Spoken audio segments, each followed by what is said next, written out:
Bonsoir à tous, bienvenue sur le plateau Equinox Soir, votre décryptage quotidien de l'actualité de lundi à vendredi, 19h-21h, 18h-20h, Greenwich Mean Time. Expliquer l'option du gouvernement à introduire des vaccins anti-Covid et réitérer sa détermination à protéger les populations contre le coronavirus. Telle était la trame de la conférence de presse conjointe ministre de la Communication et ministre de la Santé hier à Yaoundé. Dimanche 11 avril, le Cameroun a reçu 200 000 doses de vaccins Sinopharm, dont de la République populaire de Chine. L'on se souvient qu'en décembre 2020, le Cameroun souscrivait à la facilité COVAX pour la livraison d'1 752 000 doses de vaccins AstraZeneca avant fin mai 2021. À cet effet, une première livraison de 391 200 doses est annoncée pour le 17 avril prochain. Le ministre de la Santé a également annoncé qu'une commande de 4 millions de doses du vaccin Johnson & Johnson a récemment été conclue entre le gouvernement du Cameroun et l'Union africaine. Et ce ne sera pas le dernier d'après Manaouda Malachi. Pour le gouvernement John Gouté, l'intensification de la riposte nationale contre le Covid-19 par l'administration des vaccins aux populations est une option de responsabilité, une décision d'une impérieuse nécessité en vue de la préservation des vies des Camerounaises et Camerounais.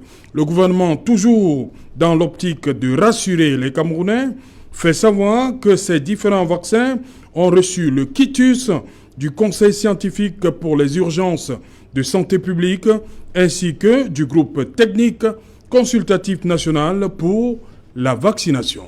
Madame, Monsieur, tout à l'heure à 20h, c'est la grande édition d'information présentée par Cédric Nouffelé. Tout de suite après, le débrief du journal.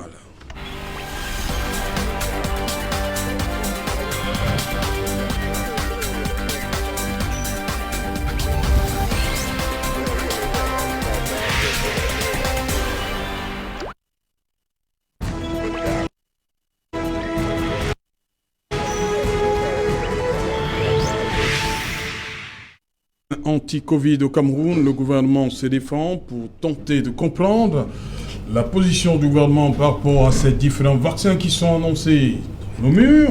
Nous avons invité un plateau Emmanuel Fomo. Bonsoir Emmanuel. Bienvenue. Bonsoir Serge Alain, bonsoir à tous les téléspectateurs d'Equinox Télévision, bonsoir aux copanélistes et également un grand bonsoir à tous les Camerounais de la diaspora.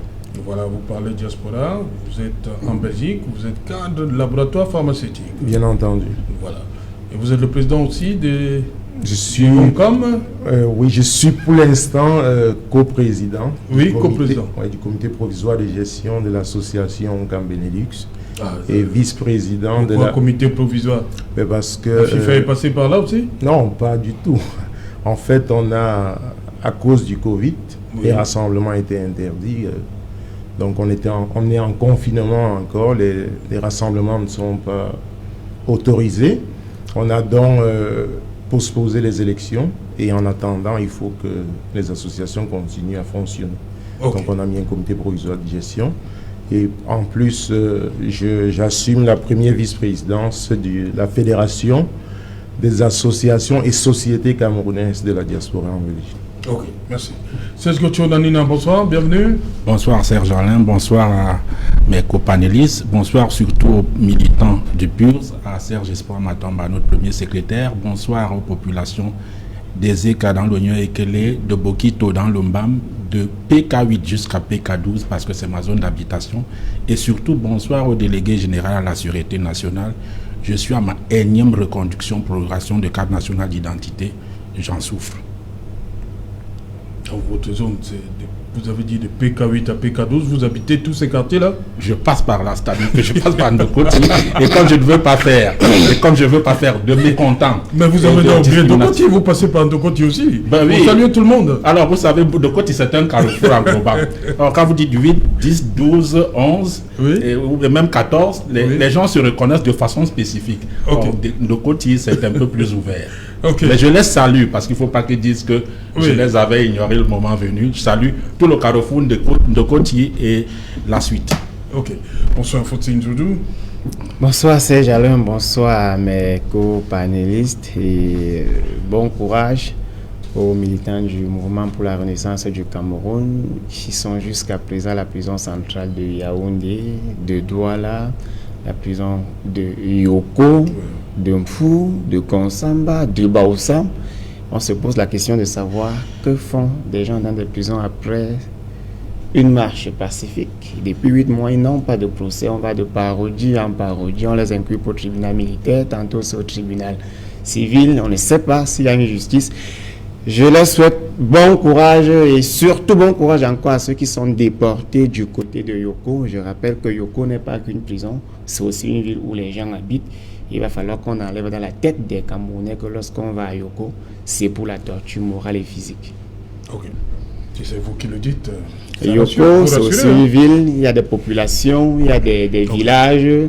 Donc il va falloir qu'on enlève dans notre esprit que Yoko n'est qu'une prison. Non, j'y suis allé, j'ai vu une sous-préfecture, j'ai vu un quartier, j'ai vu un marché, j'ai vu des hôtels.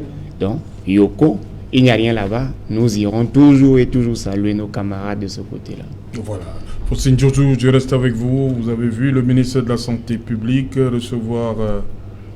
on a fait comprendre, c'est au niveau de la symbolique, il est le premier Camerounais à recevoir le vaccin anti-Covid. Pour vous, c'est rassurant? Ça vous rassure? En fait, les vaccins ont été reçus par le Premier ministre, qui est le chef du gouvernement. S'il y avait une symbolique à faire, ça devrait être une symbolique hiérarchisée. On va commencer par le président de la République, après son premier ministre, après même on va au Parlement, à la grande chambre, la chambre haute, la chambre basse, et peut-être on arrive sur d'autres ministres pour aboutir au ministre de la Santé. Et au-delà de ça, voyons, on est arrivé à une étape où il faut convaincre les populations d'accepter le vaccin. Et c'est là... Est-ce qu'il y a un problème? Pourquoi ça ne passe pas? Il faut forcément convaincre. Vous savez, l'Afrique de 2021 n'est pas l'Afrique de 1960. Pendant des années, nous avons subi toute la misère du monde. On a déversé cette misère à travers des théories scientifiques, technologiques et ainsi de suite. Et il me semble qu'au fur et à mesure que le temps passe, les Africains, surtout ceux qui n'ont pas assez de force, assez de capacités scientifiques et peut-être politiques ou intellectuelles, commencent à se poser les questions de connaître les réelles motivations d'un ensemble de dons qui leur est souvent offert. Ça fait que quand vous questionnez l'opinion publique dans la rue au sujet des vaccins, les gens sont réticents. Alors, les gens ne sont pas réticents seulement parce que c'est le vaccin anti-Covid. Les gens sont réticents parce qu'il serait difficile pour ceux qui nous représentent sur le plan international dans le secteur de la médecine de nous dire exactement le contenu des vaccins. Parce que c'est où tout se joue. Pour amener la population à se vacciner, on n'a pas tout simplement besoin que le ministre se fait injecter. Oui. Est-ce qu'on peut nous dire ce qu'il y a dans le vaccin? Il y a quoi à l'intérieur? Parce que la manière dont on est en train d'organiser les choses, c'est comme si la population est considérée comme un groupe de moutons dont son destin dépend de la bonne volonté des hommes politiques et que la plupart des scientifiques qu'on questionne sont ceux qui s'arriment à l'établissement et acceptent les discours scientifiques qui n'est dans la plupart des temps dans le cadre des pays africains que la répétition des concepts. Alors, est-ce que les gens ont déjà ouvert ce vaccin? Est-ce qu'ils sont allés au laboratoire? Est-ce qu'ils ont même testé pour voir les molécules qui sont à l'intérieur et quels peuvent être ces effets secondaires? Parce que la population attend ça. Nous avons subi sur le plan économique d'énormes propositions qui nous ont coûté la vie. On a vu, on nous avait dit que l'ajustement structurel était une solution pour sortir de la crise économique. On a vu ses conséquences. On va sur le plan du VIH. Aujourd'hui, on n'en parle plus, mais un temps, les antirétroviraux étaient devenus comme les paracétamol où même les tests ratés qu'on faisait dans les hôpitaux, on mettait tout le monde sur antirétroviraux. La population commence donc à s'interroger. ces histoires qu'on nous injecte gratuitement, est-ce que ceux qui nous gouvernent peuvent s'asseoir et tenir une conférence de presse avec un discours scientifique capable d'être critiqué, d'être compris par ceux qui sont dans le domaine et qui ont mené des études de biologie médicale, de biologie humaine et de d'autres secteurs qui interviennent dans des vaccins, de telle sorte que la population a désormais le langage et les mots nécessaires pour expliquer le pourquoi est-ce que lui, il accepte celui le vaccin. Ok, Serge Gauthier Onanina, on a souvent entendu des personnes dire que le gouvernement n'a pas assez communiqué par rapport à ces vaccins qui arrivent. Et il y a donc eu cette conférence de presse conjointe hier où le gouvernement et même le ministre, on a vu le ministre servir de, on va mettre entre guillemets, de cobaye lundi, le ministre de la Santé publique. Est-ce que tout ça, c'est fait pour rassurer davantage les Camerounais par rapport à ce vaccin? C'est l'intention. Mais maintenant, entre l'intention et la réalité, il faut interroger les Camerounais pour savoir si le scepticisme qui s'est construit et développé dans les consciences a disparu entre-temps. Je suis content. Moi, j'ai aidé M. Footsing à faire le calcul. Nous avons un ensemble de sénateurs, ils sont 100. Nous avons les députés, ils sont 180. Nous avons 65 ministres. Nous avons au moins 9 personnes dans les conseils régionaux. Ils sont 90. Donc, si on prend les 10 régions, nous avons 360 communes au moins, avec 2 adjoints minimalement. On multiplie ça, ça donne 1800, 1080 responsables du peuple. Et nous avons les préfets, les sous-préfets, qui sont de l'ordre de 720 avec chacun son adjoint. Et donc le préfet également qui a ses adjoints. Quand on fait ce calcul, on est environ à 2585 personnes. C'est ici que la notion de représentant de peuple et de pouvoir apparaît donc. Le pouvoir n'est pas seulement pour pouvoir, n'existe pas, ne doit pas seulement exister quand il faut brimer l'autre ou bien se bomber le torse pour donner les ordres.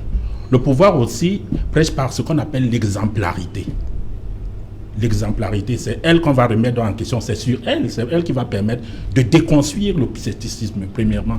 Quand j'ai fini de dire ça, je ne dis pas que le coronavirus est un caluinard. Il faut dire qu'il a mis sous le carreau près d'1 million et pour 3 millions de personnes. Et 919 personnes au Cameroun, d'après les derniers chiffres. Donc on ne peut pas nier que c'est une vérité, parce que des millions de personnes en sont déjà mortes. Mais maintenant, ce qu'il faut également faire observer, c'est que le continent africain, on constate à travers l'existence de ce coronavirus et la Covid-19, que le continent africain, de façon générale, n'est pas scientifiquement outillé pour faire face à ce phénomène, puisque aucun pays du continent africain, parmi les 54, n'a été capable de proposer un vaccin. C'est un problème dangereux aujourd'hui en question concernant la santé des uns et des autres, mais concernant l'économie mondiale. Maintenant, quand on a fini de dire ça, et je parle là maintenant sous le contrôle des techniciens, il paraît que on dit que pour que le vaccin soit appliqué à l'individu, il y a 3 niveaux de censure. C'est bien. Mais qui censure, qui apprécie, comme Footsing le disait tout à l'heure, la qualité de l'efficacité du vaccin? Qui homologue? C'est l'OMS. Moi, je ne sais pas, peut-être je suis inculte entre-temps, je ne sais pas si l'OMS a déjà homologué de façon reconnue, de façon officielle, l'efficacité. Je dis bien efficacité, parce que il n'est pas question que de vacciner. Il faut que la vaccination soit efficace, le vaccin soit efficace dans son action. Je ne sais pas si l'OMS a déjà homologué l'efficacité du vaccin. Donc, je sais non plus, on me dit qu'il y a un comité scientifique, des instances. On a cité deux instances, des noms m'échappent rapidement. On a parlé du comité scientifique pour les urgences de santé publique, voilà. Le groupe technique consultatif national pour la vaccination. Alors, moi, j'ai envie de poser une question. Ces instances scientifiques d'habilitation camerounaises qui ont été rencontrées le Premier ministre le 7 avril, sont-elles indépendantes? Première question. Ou sont-elles aux ordres? Parce que si elles sont indépendantes, il y a une objectivité dans l'analyse. Si elles sont aux ordres, il y a des instructions à donner un rapport qui n'est pas celui qui devrait l'être, c'est-à-dire qui est en marge de la science. Deuxième question concernant ce comité scientifique, il n'est que compétent concernant les vaccins occidentaux. Parce qu'il y a les remèdes au Cameroun, il y a des personnes qui la science, il y a les propositions, l'offre africaine, l'offre camerounaise qui est à la porte. Tout le monde connaît, je ne veux pas faire la publicité à Monseigneur Cléda. Mais je dis, si on a un comité scientifique, où en est-il avec l'alternative africaine et camerounaise? Ou alors c'est un business? Parce que le même comité scientifique doit être capable de nous dire, on ne va pas nous dire, et c'est là où c'est intéressant, Serge Alain, parce que les vaccins qu'on nous propose sont postérieurs à la proposition, à l'offre camerounaise. C'est-à-dire à la possibilité de recherche camerounaise, même si elle n'est pas scientifique, même si on peut la remettre en cause. Et c'est donc eux, les scientifiques, de pouvoir nous dire si c'est crédible ou pas. Non, c'est Cléda et les autres, c'est purement curatif. Là, nous sommes dans le préventif. Oui, on doit faire les deux. Oui. Moi, je vais vous poser une question. Entre prévenir une chose avec une maladie, avec un vaccin dont vous n'avez pas l'homologation, et le traiter, vous faites quoi? Parce que et c'est là où c'est encore intéressant, vous attirez mon attention, parce que le ministre fait quelque chose, il dit quelque chose d'intéressant dans son communiqué, dont je vous remercie d'ailleurs de m'avoir envoyé ce matin, quand il dit quelque part dans un de ses passages que nous allons apprécier les effets secondaires. Vous comprenez donc que c'est là où la notion de représentant du peuple et de détenteur de pouvoir arrive. Il faut que les effets secondaires s'appliquent à ceux qui sont capables de prendre les responsabilités. Et qui ont les moyens de se soigner. Moi, je ne dis pas que je n'interdis à personne d'aller se vacciner. Je ne dis pas que moi, je ne vais pas me vacciner. Mais la garantie, c'est les effets secondaires potentiels. Les ont-ils appréciés? On n'a pas de rapport dessus. Okay. On nous dit c'est au fur et à mesure qu'on va les apprécier. Voilà. On accueille d'abord le docteur Etoile. Bonsoir, bienvenue. Enfin. Bonsoir Serge Alain, bonsoir à tous vos téléspectateurs. Oui. Bonsoir à tous les copanélistes. Voilà, c'était pour dire que vous êtes là. Désolé du retard. Ok, je reviens à vous dans un instant. Emmanuel Fomon, vous comprenez le scepticisme par rapport au vaccin dans votre pays? Oui, bien entendu. Et c'est un peu fondé. Si on regarde, c'est un peu fondé? Oui, je vois. Si on regarde la manière dont les choses se déroulent. Le vaccin de manière globale, Serge Gauthier Onanina, qu'est-ce qui fait problème? Le vaccin chinois ou bien le vaccin anti-Covid de manière globale? Tous ces vaccins n'ont pas la garantie de l'efficacité reconnue. Aucun vaccin ne nous rassure puisque les responsables esquivent le vaccin et veulent tester sur le peuple. Ok. Ce que je veux dire, c'est qu'il aurait fallu une certaine démarche pour que les Camerounais acceptent le vaccin. On a au Cameroun et en général en Afrique une absence d'autorité sanitaire qui réglemente ce genre de choses. À l'exemple de l'Agence européenne de médicaments, qui est basée à Amsterdam, qui contrôle l'efficacité des vaccins avant d'autoriser. Ce n'est même pas l'Union européenne, par exemple. Bon, justement, cette autorité n'a pas contrôlé AstraZeneca avant cette polémique il y a quelques semaines là. De toute façon, quand il y a eu une polémique sur AstraZeneca, on a attendu l'Europe, la France, un certain nombre de pays. Ils ont marqué un coup d'arrêt et ils ont attendu le quitus de l'Agence européenne de médicaments. Ils ont rendu un rapport scientifique. Et ces pays ont dit on peut continuer avec. Malgré ça, des pays comme le Danemark ont marqué leur désaccord. Ils n'acceptent pas ce vaccin. Alors nous avons des scientifiques qualifiés. Mais est-ce qu'ils ont les moyens? Est-ce qu'ils sont outillés pour produire les rapports, les recherches tels qu'il faut? Parce qu'ici, vous avez parlé tantôt du conseil scientifique. Est-ce qu'ils ont un rapport scientifique qu'ils peuvent produire? Le vaccin n'a pas été testé dans un laboratoire au Cameroun. Ils ont reçu comme ça et tout le monde, on conseille aux populations d'aller s'injecter. Moi, ça me renvoie d'ailleurs même à une autre problématique, c'est qu'on a reçu 200 000 doses de vaccins. Les Camerounais sont à peu près 25 millions. On se demande, on est vraiment loin du compte. Non, il y a des cibles prioritaires, comme eux-mêmes disent. Le personnel de santé, administratif, et permettez, je veux dire, prioritairement le personnel de santé, y compris le personnel administratif et de soutien, les agents de santé communautaire, les personnes âgées de plus de 50 ans, les personnes ayant des comorbidités, les enseignants, les corps spéciaux tels que les forces de l'ordre et de sécurité. Je suis bien d'accord, mais si on part avec une base de 200 000, je crois que c'est très insuffisant. Un pays comme la Belgique, c'est 12 millions d'habitants. Où est-ce que vous mettez l'aspect, le vaccin n'est pas obligatoire? Il n'est pas obligatoire.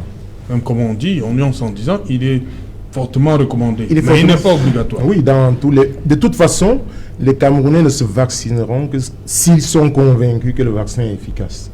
Et pour le moment, il faut au gouvernement démontrer le taux d'efficacité de ce vaccin. Sinon, les Camerounais seront réticents. Il va falloir produire des rapports scientifiques. Mais d'autres Camerounais, eux, ils veulent voir certaines personnes être vaccinées avant de se faire vacciner aussi.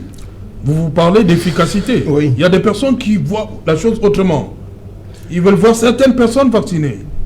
Oui, lesquels, par exemple, le chef de l'État? Non, c'est pas ce que je dis. C'est vous qui dites ça?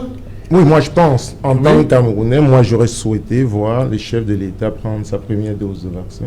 Ça change quoi? Ben, c'est le premier Camerounais, il indique la voie à suivre. Donc s'il ne se fait pas vacciner, les Camerounais ne se font pas vacciner. Il y a beaucoup de Camerounais qui ne suivront pas. Sauf si on démontre scientifiquement le taux d'efficacité du vaccin. Et puis les vaccins ont les effets secondaires. J'ai suivi le ministre de la Santé dit qu'il n'avait aucun effet secondaire. Mais pour ceux qui auront des effets secondaires, quelles sont les dispositions qui sont prises? Donc les vaccins, Pfizer par exemple, quand il a été mis sur le marché en Belgique, le laboratoire a communiqué sur les effets secondaires. Il y a même Pfizer C19 ISO, qui est un médicament, une molécule qui a été mis sur pied par le laboratoire où je travaille, qui est fait uniquement pour les effets secondaires du vaccin Pfizer.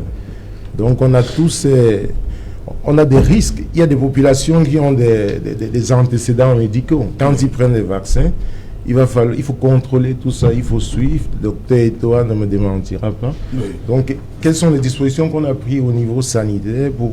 Si quelqu'un vient se vacciner, quels sont ses antécédents médicaux? Qu'est-ce qu'on sait de lui et tout ça? Moi, je pense qu'il faut que le gouvernement reprenne la main. Il y a moyen de commander même au sein des laboratoires indépendants, même européens. C'est-à-dire que l'Afrique doit s'organiser de manière collective pour donner une certaine riposte à cette situation. Il n'appartient pas uniquement à l'Europe, ou bien nous n'allons pas vivre que des dons.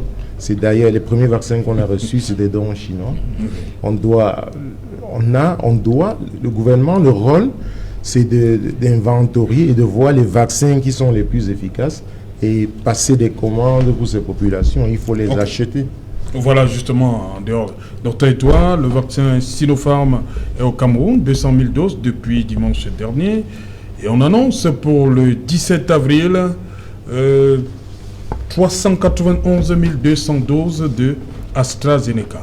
On va dire encore AstraZeneca. Après la polémique, comment comprendre ça? Et après AstraZeneca, on annonce aussi pour le mois de mai Johnson & Johnson. Alors, d'abord, il faut comprendre que la solution pour cette crise du Covid-19, c'est l'immunité. Quand on atteindra l'immunité, à titre individuel ou collectif, on sera protégé contre cette pandémie. Toutes les autres mesures... Un peu comme Israël, parce que depuis samedi dernier, le port du masque n'est plus obligatoire. Non, je vais revenir. Toutes les autres mesures sont des mesures transitoires ou passagères, temporaires. Ça passe par le vaccin? Confinement, le masque, distanciation sociale, ainsi de suite, ce sont des mesures transitoires. Pour retrouver la vie d'avant, il faudrait atteindre l'immunité. On peut atteindre l'immunité par deux voies. La première voie, c'est l'immunité de façon naturelle, ce qu'on appelle en anglais herd immunity, immunité collective de façon naturelle. C'est-à-dire que ça consiste que 60 à 80% de la population ait contracté une maladie, ait résisté contre la maladie et ait développé donc ces anticorps, ils sont immunisés. Si bien que quand le taux de reproduction du virus est inférieur à 1, le virus s'arrête de circuler de façon mathématique. C'est ce qu'on a tenté au Brésil. Ça, c'est l'idée. Justement, on a vu les conséquences. Exactement. Là. Ça a été tenté au Brésil, l'immunité naturelle.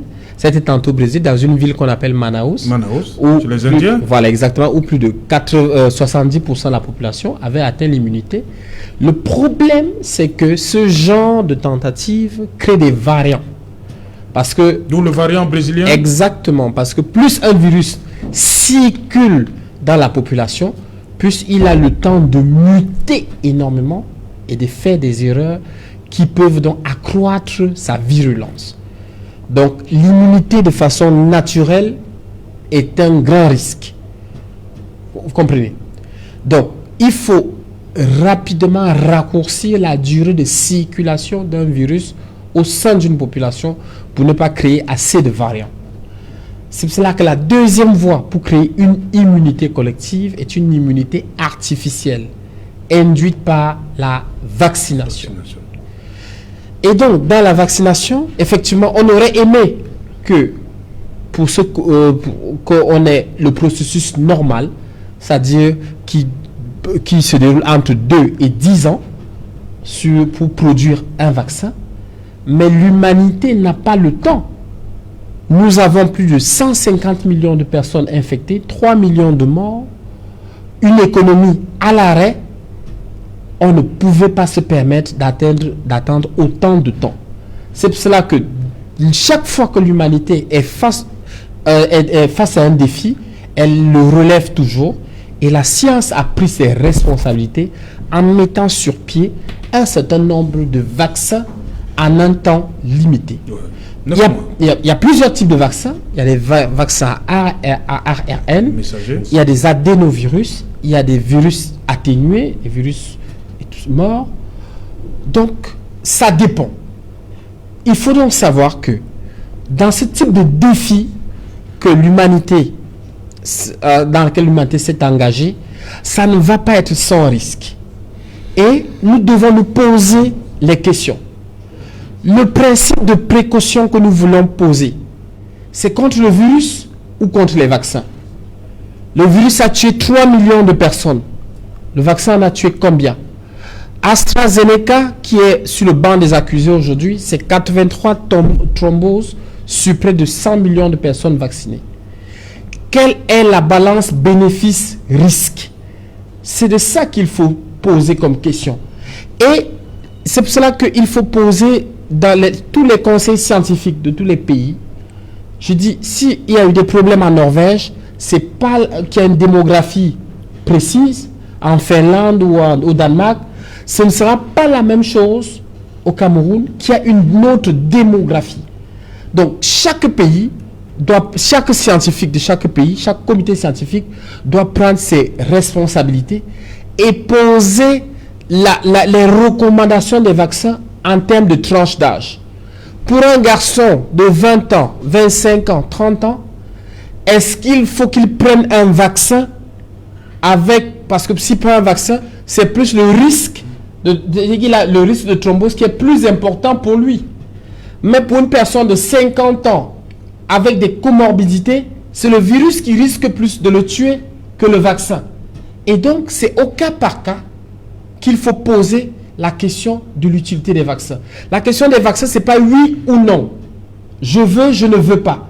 C'est en fonction des cas. C'est pour ça qu'il faut remettre le débat sur les vaccins sur la table des scientifiques. Évidemment, la société civile, les populations doivent avoir l'information, mais le débat doit d'abord être éminemment scientifique, parce que c'est une question d'abord scientifique. Vous croyez que tous les médecins adhèrent à la vaccination?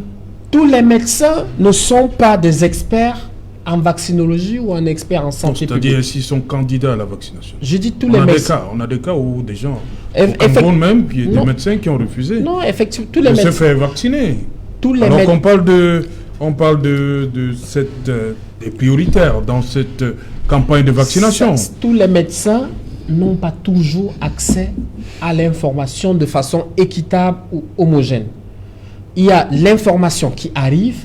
Donc, les campagnes de communication et de sensibilisation ne doivent pas seulement cibler la population, qu'on dit profane, elles doivent également cibler les personnes, les professionnels de santé, vous avez cité une liste de personnes ciblées par la vaccination. Des campagnes de sensibilisation, de communication doivent également être ciblées en direction de ces populations. Donc, c'est quelque chose qu'il faut prendre avec sérieux. Ce n'est pas quelque chose qu'il faut prendre, c'est pas une dualité, oui ou non, je suis d'accord, je ne suis pas d'accord, le vaccin est bon, c'est pas bon. Il faut poser les faits scientifiques sur la table, les faits économiques, parce que tout ça, ça joue.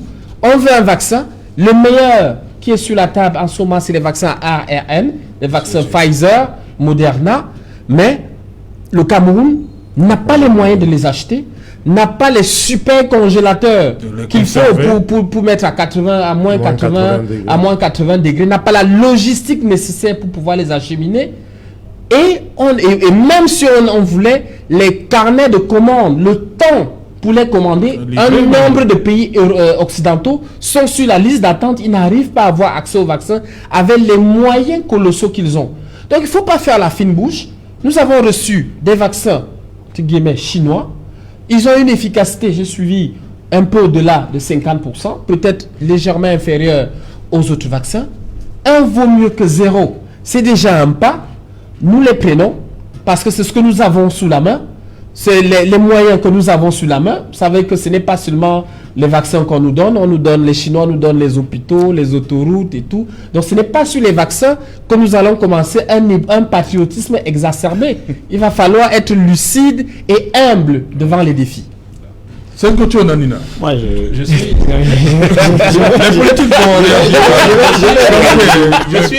politiques je suis très impressionné par le développement le développement scientifique ou logique du docteur. Sauf que moi, je suis aussi réaliste. Parce que le mot réalisme est apparu dans votre argumentaire et c'est intéressant. Ce problème du débat autour du vaccin, d'abord sur le plan politique, met en évidence les faiblesses de nos politiques publiques. Parce que si vous avez des scientifiques qui sont incapables d'avoir toute la logistique nécessaire, malgré l'expertise individuelle qu'ils ont, pour pouvoir faire des examens et donner des conclusions qui sont objectives, c'est une faute des politiques. Non, là, excusez-moi, je vais corriger. C'est-à-dire qu'une étude scientifique ne se fait pas toujours en laboratoire. Oui. Il y a également ce qu'on appelle la recherche documentaire. Oui. C'est-à-dire qu'il y a, vous pouvez faire une revue de la littérature, des différentes études qui ont publié, qu'on a publiées. Donc ce n'est pas toujours, on n'a pas toujours tout le temps de mettre sur pied en un temps record des laboratoires. Donc il faut être sérieux, monsieur. Je voudrais être sérieux avec vous. Voilà. Un Camerounais noir de peau comme moi, qui vit en Afrique équatoriale, est-elle le même sujet d'analyse qu'un gars qui est en Suède? Parce que j'ai lu la revue de la littérature. Première question. Deuxième question, deuxième réflexion. Vous voyez, moi, cette affaire me rappelle quoi? Me rappelle ce qu'on va vous dire. Oh, le gouvernement fait beaucoup d'efforts. Je ne dis pas. Il y a beaucoup d'hôpitaux. Avant le président de la République, il n'y avait qu'une seule université. Vous avez beaucoup d'universités, vous avez beaucoup d'écoles, mais les enfants fréquentent en Europe. Avant le président de la République, il n'y avait pas de centre de santé, il y en a partout. Ils se font soigner en Europe. C'est ce qu'on subit dans les faits et la vérité aujourd'hui. C'est-à-dire que nous avons un problème de santé majeur, nous convoquons les autres, alors qu'on aurait pu avoir la même technologie ou le même niveau d'analyse, d'appréciation ou d'affrontement du problème ou de la capitale. Il faut une nuance. Je vais vous dire. La France est 6e puissance mondiale et n'a pas produit un seul vaccin.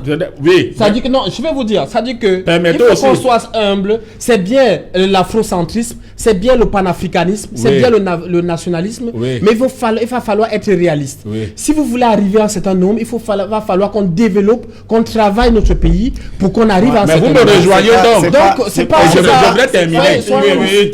voudrais terminer. Vous me rejoignez donc. Et pour vous répondre rapidement avant de continuer, ces gens-là n'ont pas du sang vert dans leur peau et ne marchent pas avec les fesses ou bien la tête. Ils sont humains avec 2 pieds, 2 mains et un cerveau comme moi. Merci. Et les Chinois ont fait ça en peu de temps. Donc ne me dites pas que la chose... Je voudrais terminer rapidement. Oui, rapidement. Les autres aussi veulent intervenir. Oui. Sur la scientificité et l'objectivité, il ne faut pas faire le débat. Qu'est-ce qu'on fait des faux tests qui existent? Parce qu'aujourd'hui, on va vous dire pourquoi vous vaccinez, il faut que, ou bien, qu'est-ce qu'on fait des faux tests? Les faux vaccins. Sort du débat. Je ne sors pas du débat. Les vaccins, on est dans tout ça. C'est-à-dire que on est dans tout ça. On donne les faux résultats. Je pense qu'ils sont dans le débat. Vous ne lui avez pas donné le thème du débat. J'ai le thème du débat. Mais pourquoi vous sortez du débat?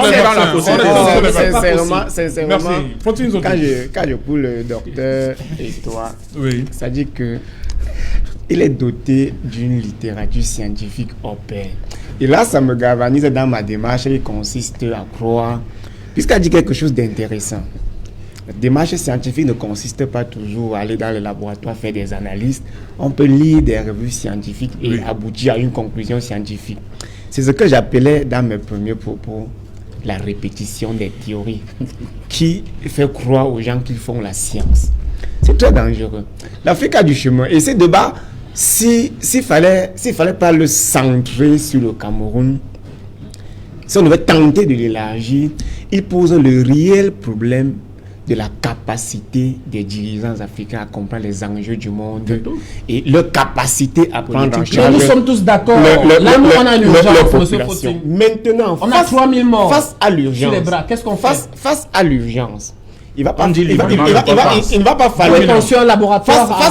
Face à l'urgence, il ne va pas falloir que la population se laisse piéger.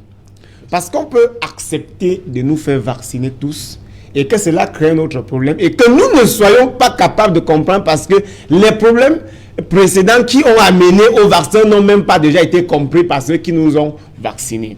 Vous voyez, quand je vous écoute, je comprends encore quelque chose qui me dérange. Ça me chagrine.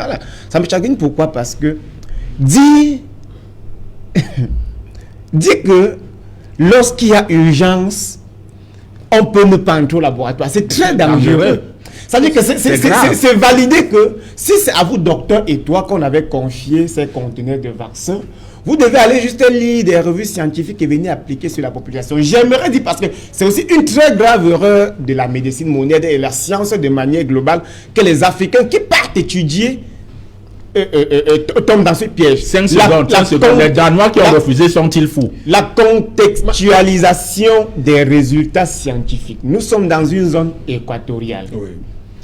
Vous ne pouvez pas me dire que moi, faut-il le médicament qui me soigne peut soigner un Français qui vit en Normandie. C'est incroyable. Je vais y arriver. Alors, notre gouvernement a fait quoi? Notre gouvernement a fait l'embuscade comme d'habitude. L'objectif de leur démarche n'est pas d'arrêter la propagation du virus. Il faudrait qu'on tombe d'accord. La démarche est totalement politicienne. Il faudrait d'abord à la base, parce qu'on est sur la question d'un ensemble de financements qu'on doit recevoir, reconnaissons-le d'abord en tant que Camerounais. La seconde chose est que les vaccins que nous avons reçus, puisque nous sommes incapables de les vérifier, Oui. Parce que même ceux qui sont allés à l'école en Europe et sont rentrés au Cameroun ne peuvent pas avoir le matériel nécessaire pour vacciner, je dirais vérifier ces vaccins. Ils disent que ça a eu le quitus. Voilà, vérifier ces vaccins. C'est pas possible. Par où le gouvernement passe donc? Le gouvernement passe donc par une tentative de convaincre la population en faisant vacciner le ministre. Alors là où le peuple attend un rapport scientifique détaillé avec des mots justes qu'il faut pas... Là, je vais vous arrêter. La société civile, non, mais docteur et toi, vous avez parlé pendant une quinzaine de minutes et moi j'ai... Vous faites du populisme.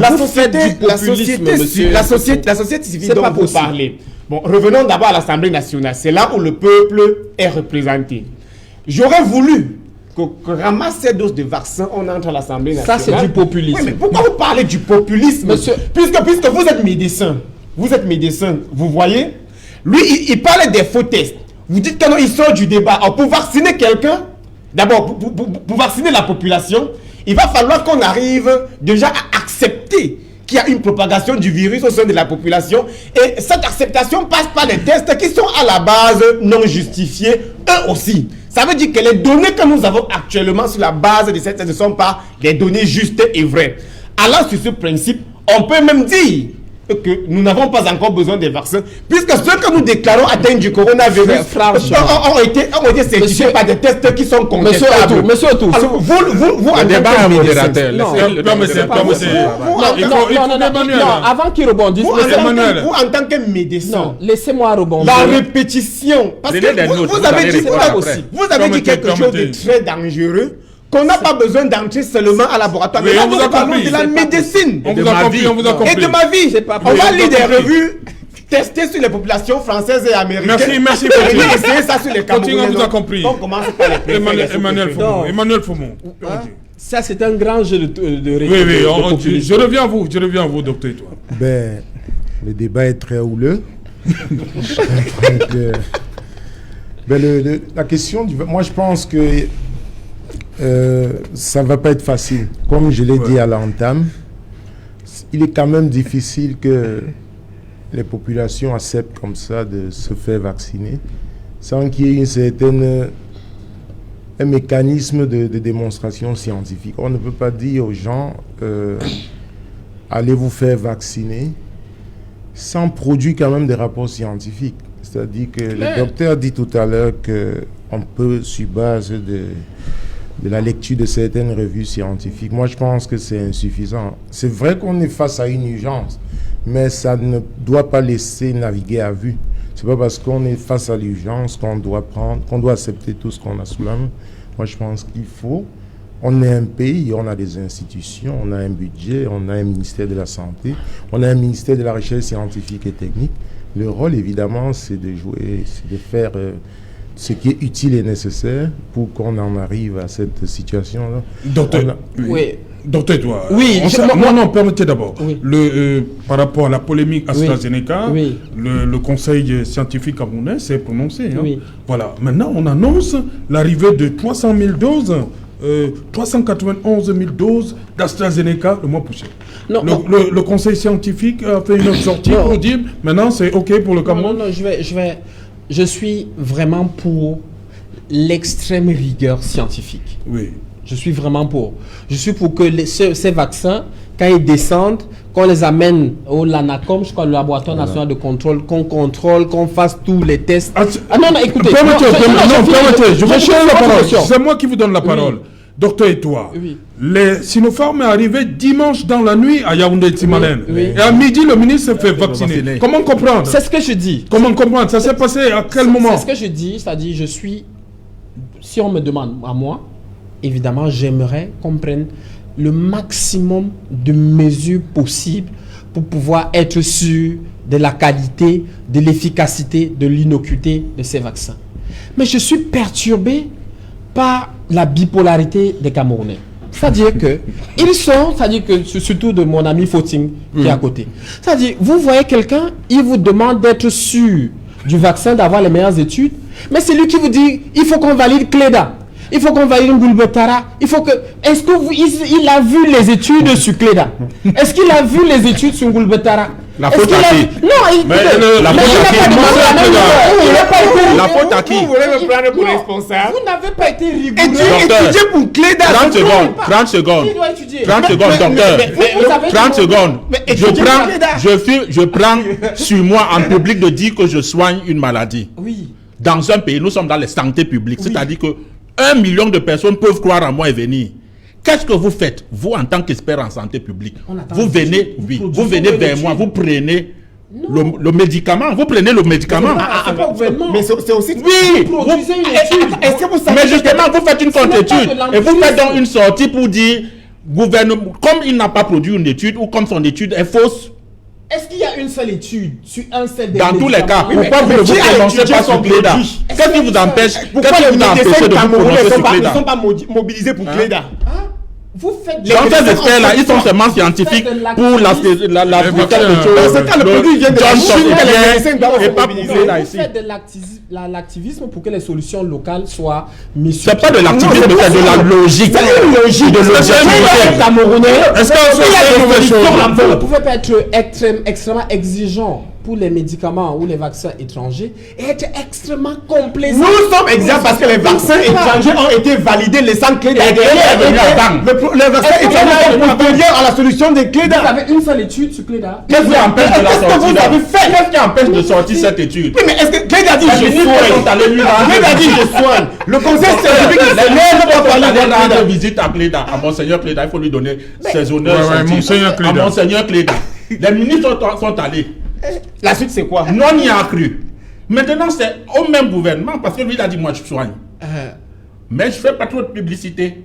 Maintenant, les ministres sont allés, l'opinion a cru. C'est au ministre avec ses experts scientifiques de leur dire étudiez-moi ceci et sortez-moi les conclusions, on rend public, on dit si l'affaire est bonne. Quelqu'un peut même l'empêche. puisque nous sommes dans une débat scientifique.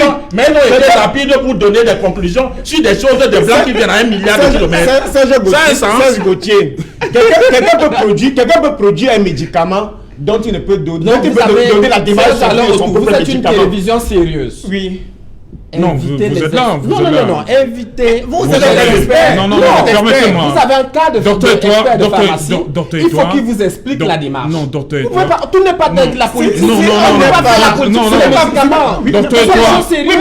Les médicaments, Permettez, les médicaments C'est pas possible. Quand j'entre dans docteur, Permettez. quand j'entre dans votre cabinet, pourquoi vous m'administrez un traitement? Si vous ne m'expliquez pas, vous ne l'administrez pas. C'est vrai ou faux? La communication. Ça a quoi avec la politique? À voir avec la politique. C'est de la Ah, vous logique. demandez Laissez d'expliquer les un gens, médicament, ne vous trompez dites pas c'est la l'opinion. politique. Ça n'a rien à voir avec la politique. Je vous en prie, je vous en prie. C'est pas la politique. Je vous en prie, Faustine Jodou, je vous en prie. Docteur Étoile, vous savez, on vous remercie. Kinos vous remercie. Vous avez toujours répondu présent à nos invitations. Toujours. Vous savez que les autres ne veulent pas s'exprimer. Ouais, Vous le savez. Voilà.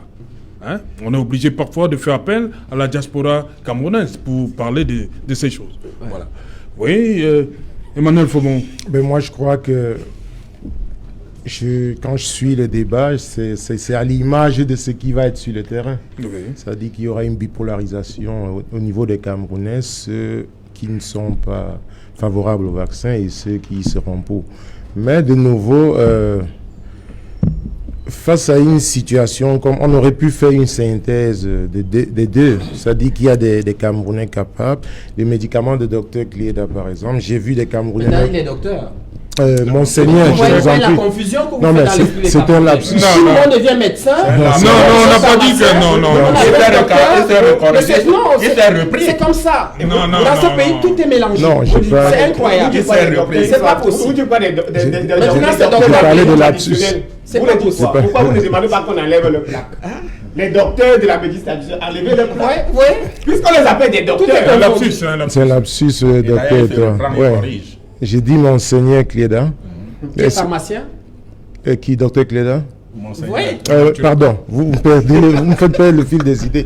Mais je veux vous parler de Monseigneur Cléda. Donc, en fait, le médicament qu'il a mis sur pied, je ne sais pas si vous donnez du crédit à ça. Moi, j'aimerais quand même savoir. Vous voulez mon avis? Oui. Moi, je vais vous donner mon avis sur les solutions endogènes. Oui. Je dis, pour les solutions endogènes, Vous gardez. donnez-moi juste 10 secondes, il faut que je lui réponde quand même. 10 secondes, juste 10 secondes. C'est promis, vous aurez plus de 10 secondes après le journal. Madame, monsieur, dans un instant, le 20h de Cédric Nouffelé. Et avant cela, une page de pub.